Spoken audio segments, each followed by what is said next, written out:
Hello,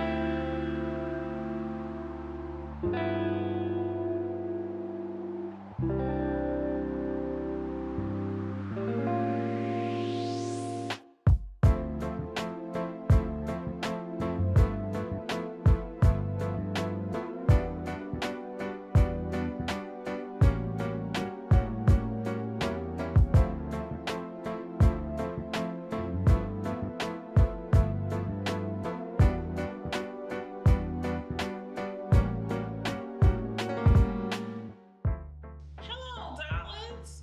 Welcome to Marriage Matters. I'm your host, Musette Lavelle. Thank you so much for tuning in. Do me a favor, click that like button, subscribe, and share our video. Next, we have two guests coming up that I'm sure you're going to want to hear from. Thank you for tuning in.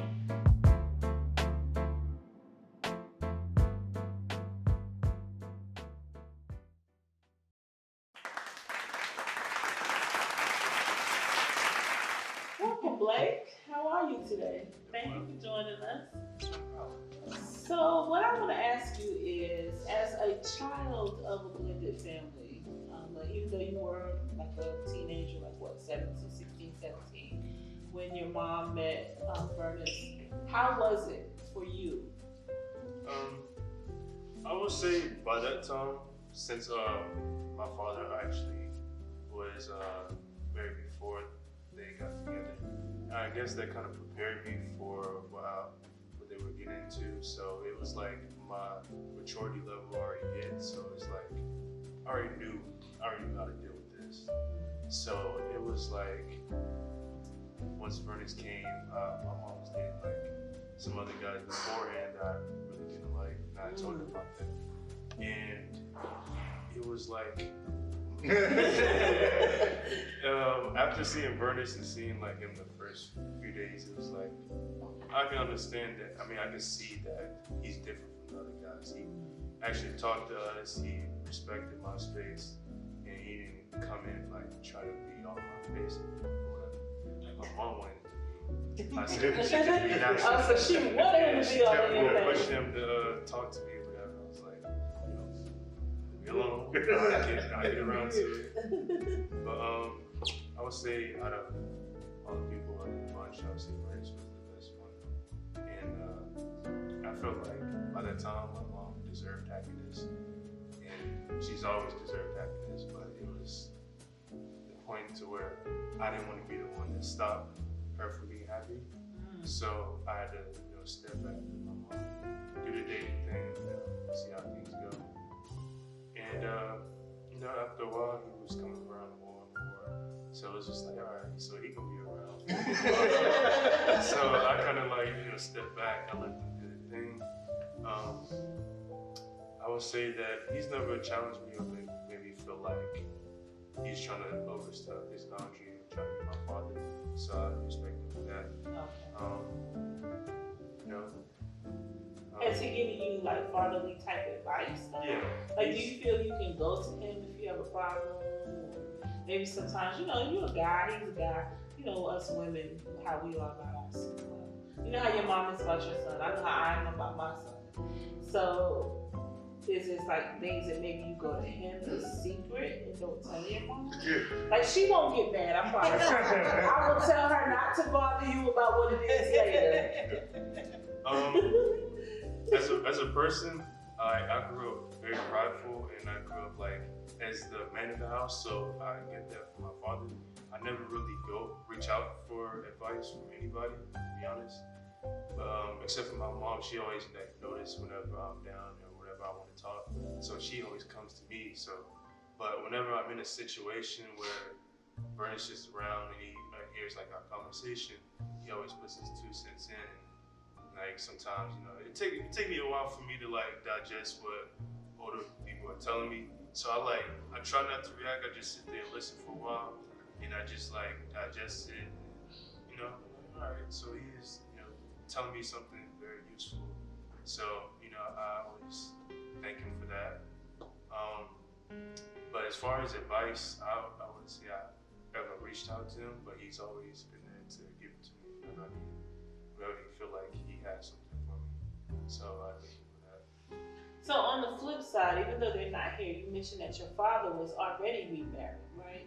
How do you feel about that? Because you're like a double blended child. Yeah. So how do you feel about it on that end of it? Like, I know that you probably have a close bond with your father, right? So how did you feel about her coming in? And you were even younger at that point, right? Yeah. We definitely You ain't my mama. we definitely had our complications at the beginning. I really didn't like her at the beginning to start with, because it was new to me. Like it was going very fast. They just got divorced, so I was still in that mode to where like, maybe they getting back together. Like this is not really happening, because this was something that was very new to me. Like they always kept me out of like the grown-up situation, so I didn't really know what was going on until that hit. And then seeing her like right after they separated, I was just I spied on my father for a while, so it kind of like made me spite her. My mom was definitely around for a lot of that to help me get prepared for it. So me and her didn't have the best relationship. I say it grew over time. After a while of me maturing and finding like what I had to deal with myself, I had a lot of that built up anger issues with me. So a lot of that caused a lot of arguments, not just with my father, but with my mom as well. So I had to deal with that. I would say me finding myself, maturing over time, kind of helped me get ready for that.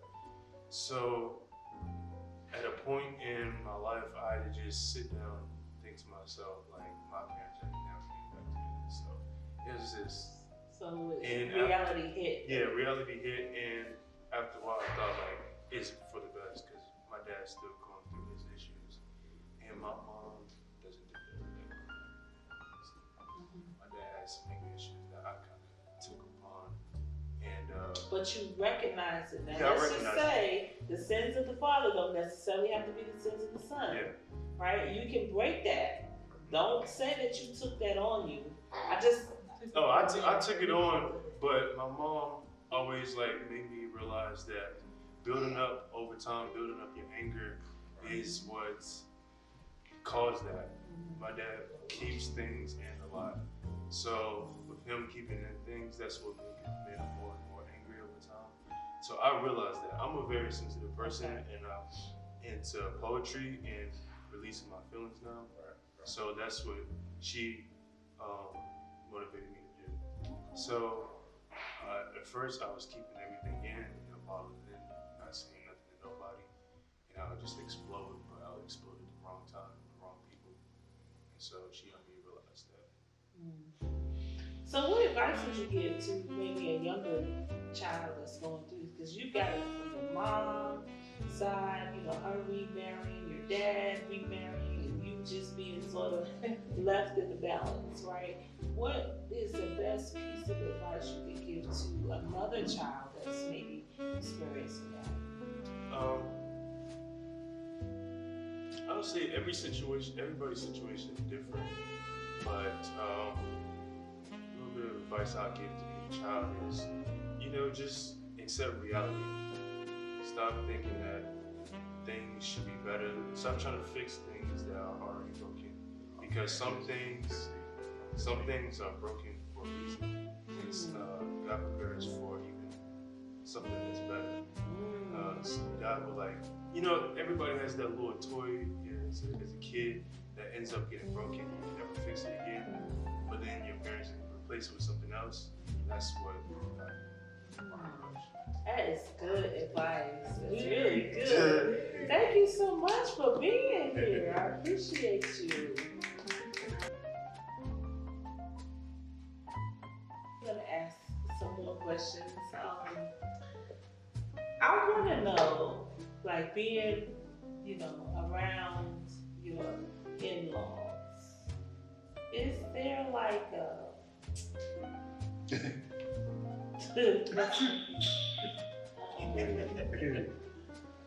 do you have any time that you felt you had to stand up for yourself with your in-laws?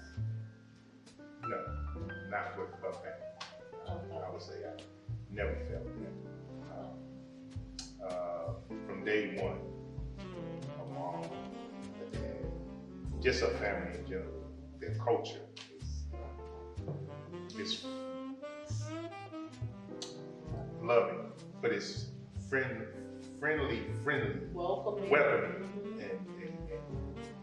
and that's, to me, that broke the mold for me to let me see another side.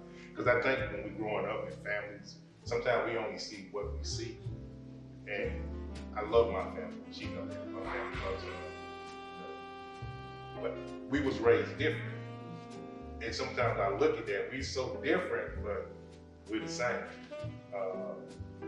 And I guess for me,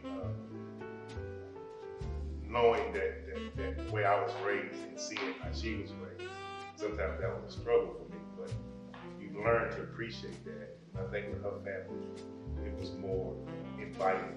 Come on in, come on. But people, you go to somebody's house, they're like, come on in. You feel that welcome, you feel that. And it puts you at ease, you can relax. I know most times when you meet people, family, parents for the first time, you tense.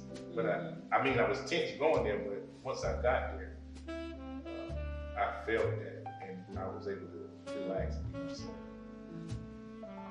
So, all right, so Regina, we know that you have a women's ministry that you're working on, and Byrds, you are a minister. So what role does ministry play in your marriage? Because you know you have responsibilities with ministry, and you also have your responsibility to marriage. I think initially our biggest connection was spiritual connection. So when we first met, and I told him that I was a worship leader in church, and he said, "Oh, I'm a minister." We knew right then there was that connection, and even in times where our physical or our emotional connection wasn't that great, we always could rely on our spiritual connection. So I know that he has a ministry inside of him. I knew that from the day I met him. And so I think part of me being in his life is to help cultivate that and push him to that place where he is supposed to be, where God has for him to be, for that vision of what God has put inside of him. And that's one of my gifts, to motivate people, encourage them, and cultivate them to that next level. And so, so it's been kind of challenging because I see something deeper in him than he sees in himself.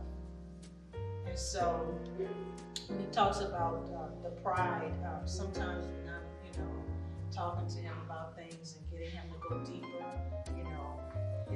he says, and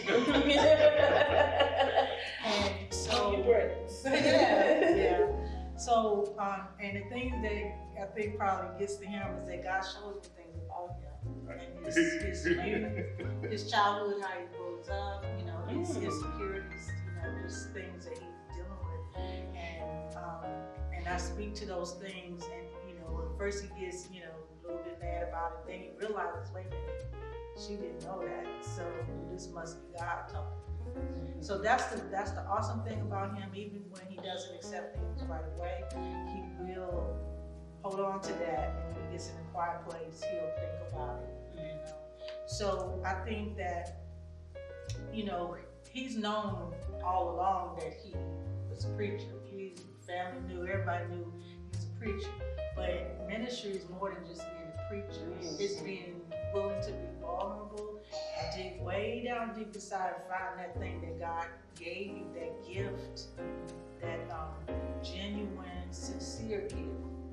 Not the one that everybody sees, the preaching and the hooping and all that. Because he can go from 0 to 100 in a second. We saw that a few minutes ago. Yeah, but reaching from what's inside that God gave you to help others. And so that's what it's more about. It's not about, necessarily what you can do, but what you can do to help others. And so God has been dealing with both of us as far as, will it be a church? Will it be, what will it be? Will it be ministries that where we just do, wherever we feel a need to do. So that's kind of been an ongoing thing, you know, for us. And but just knowing that even when I can't see it, when I can't recognize it, that knowing that what he has inside, not letting that go, what we both have inside. Because, you know, we ministered together, meaning me in worship and him and you know, preaching. So we have been in a position that we do that often. We don't know what form ministry will take for us, but we always know that our purpose together is for ministry. All right, well, let me ask y'all this. Now, as a married couple, what is the most inappropriate question that anyone's ever asked you while you two were either dating or married? We got asked one day, Lowe's. We was getting together. Not that big thing. 3, 4, 5 years different. And this girl asked, said, "Oh, that's your mom?" And I said, "No." Cut that out. Well, she did. And She said, well, She said, well, we brothers. That's right. I'm wrong. She said, well, we brothers and sisters.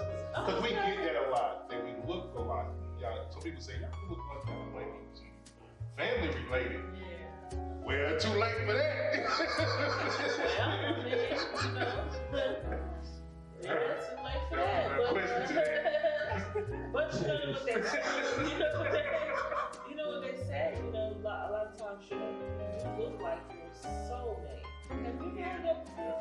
Like you look like your soulmate. And so maybe that's what y'all. I don't think y'all look alike. I mean, y'all think y'all look really good together. But I don't think y'all look alike. Like, well, I don't know, man.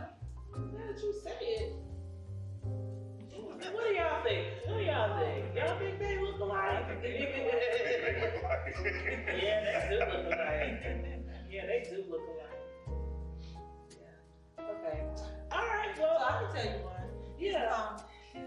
Somebody, I'm not gonna say. Somebody said to him, "Yeah, I see you like the girls with some big behinds." Oh wow. Oh. You know, I ain't gonna say that, but you never said that. Well, I mean, I don't know how I would have felt about that question. I mean, yeah, I got a big booty. What you jealous? Like what? Well, I don't know. All right. Well, in your marriage, you know, you're all human, and you talked about some of your things that you had to deal with, and some of the things you had to deal with. Is there anything that you've done that you wish you could take back,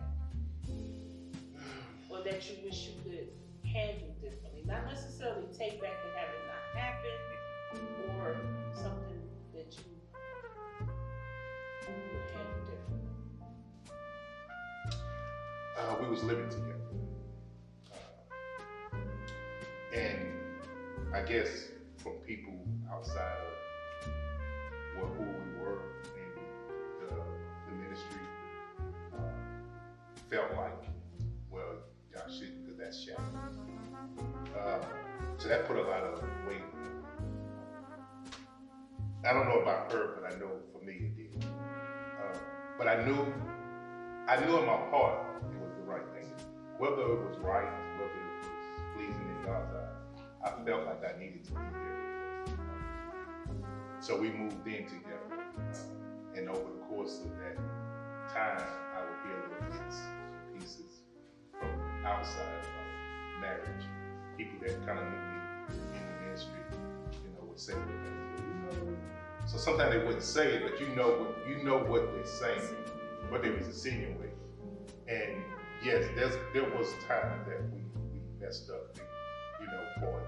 But for the most part, in our staying together, we never physically was that way with each other. We kept it to a minimum. But I knew in my heart, she knew in her heart, that we was going to eventually get married. We knew. It wasn't a question of just a question of when, but we knew that we wanted to be married to each other. So you would not live together, is basically what you're saying. Yes, I would not live together. I would have kind of like stayed where I was staying at the time, my apartment, and we could have just blended. Because at the time she was staying with her and the boys, and I was staying with myself. And it was just more lucrative. Right. Right. It was, so for people who feel like, what's wrong with living together?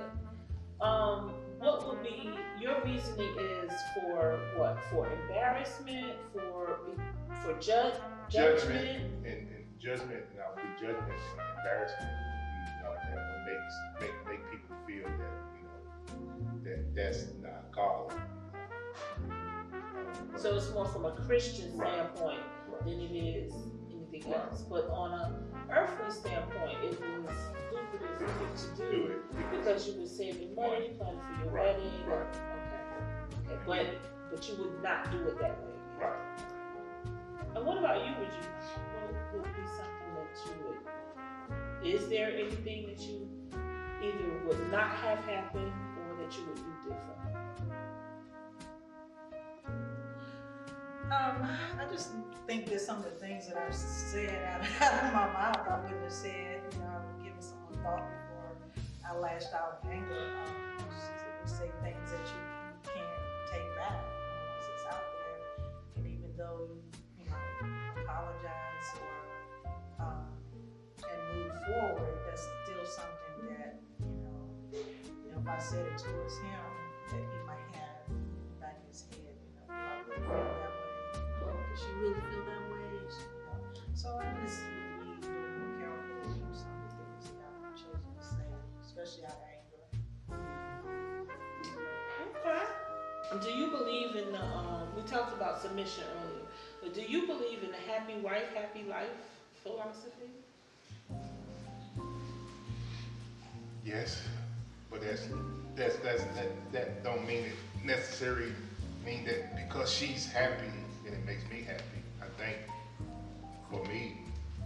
I think most time a woman feel that security, feel that she can trust you, feel like that you're gonna be there no matter what. That to me feel like that's what makes me happy.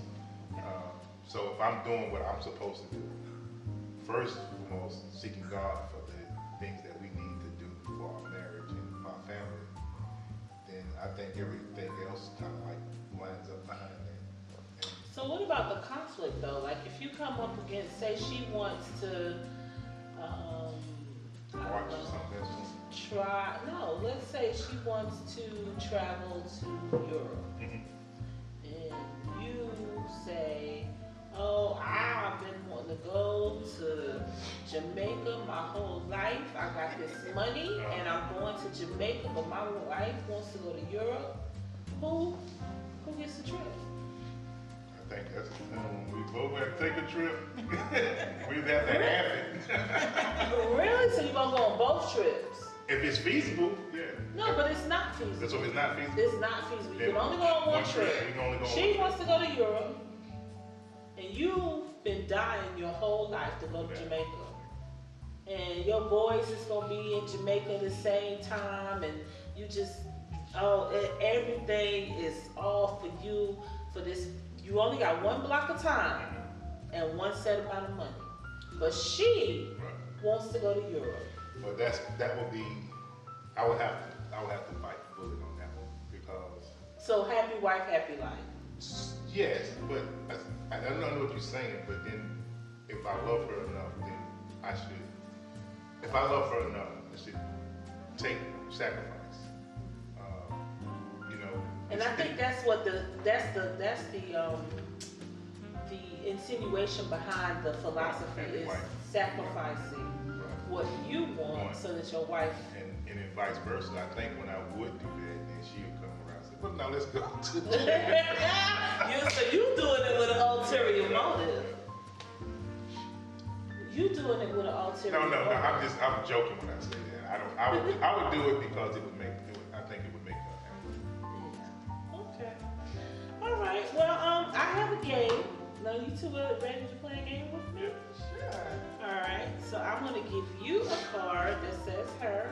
And I'm going to give you a card that says him. I'm going to give you a card that says her. And you a card that says him. Okay? Now, when I ask you these questions, I want you to tell me whether it's him or her. So, okay? Okay. Alright. Who is the most high maintenance? Okay, well you agree on that. Alright, who is the better driver? Really? Oh well yeah, I think I've rolled with you. You can drive, but okay. More focused than I am. Okay. Who said I love you first? Oh, you say she said it first, and she says you said it first. You So said who it said it first. first? No, you said it first. I think she said it first. You said it first. I may have. I ain't gonna say I may have. So I'm just gonna say I can't be. I think I know the answer to this question. Who is the most competitive?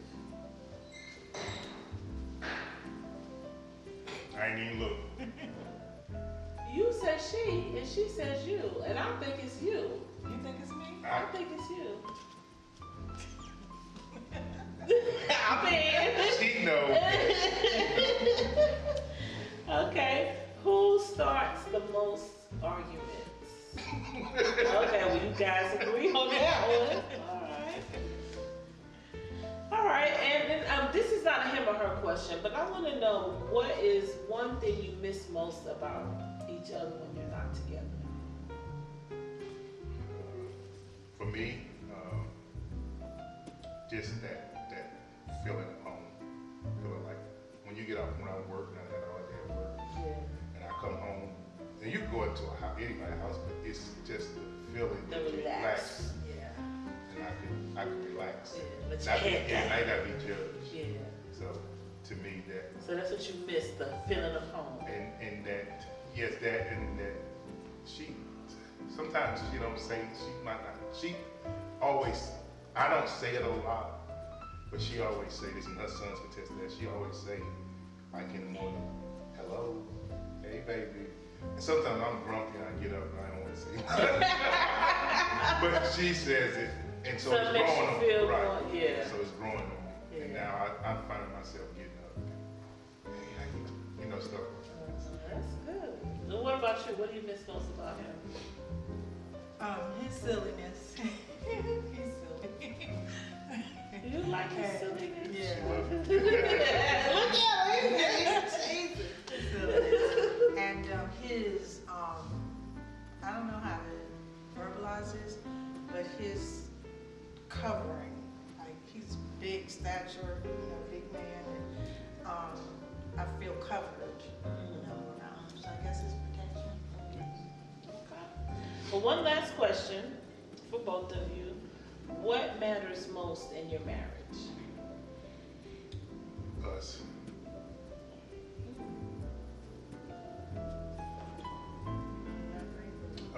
Us. Staying connected with each other. Okay. Not losing that connection. Marriage, and I believe, she married 3 times, I've been married 3 times. Marriage goes to fights and vows. Sometimes you get mad, but if you keep that connection, you might say, "Oh, I'm leaving you, I'm getting out of here." But you really good and well, you ain't going nowhere. That's just talk. Right. That's that anger. But in your soul, you know you're not going nowhere. You know, okay, I'm just talking. You really just talking in the wind.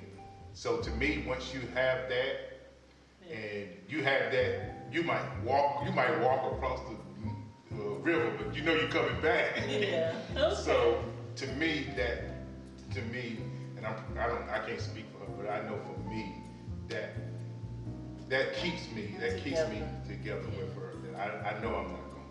Yeah, that's good. For me, it's trust.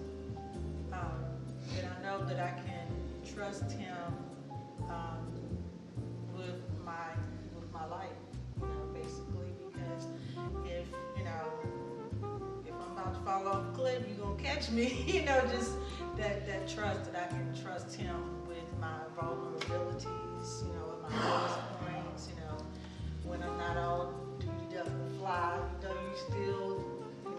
trust him with all. Gotcha. That's good. Well, I want to thank you, Byrds and Regina, for coming and being a part of my show. Thank you. And sharing so freely with us about your issues and being with blended families and everything. And so we just say thank you for coming. Yes, it's been blessed. All right, take care. Thanks, guys, for tuning in. I hope you enjoyed our show. Until next time, darlings, remember, you'll always be able to survive the matters of your marriage as long as you remember your marriage matters. If you'd like to be a guest on our show, please send an email to the link below. And as always, like, subscribe, and share. We'll see you next time, darling.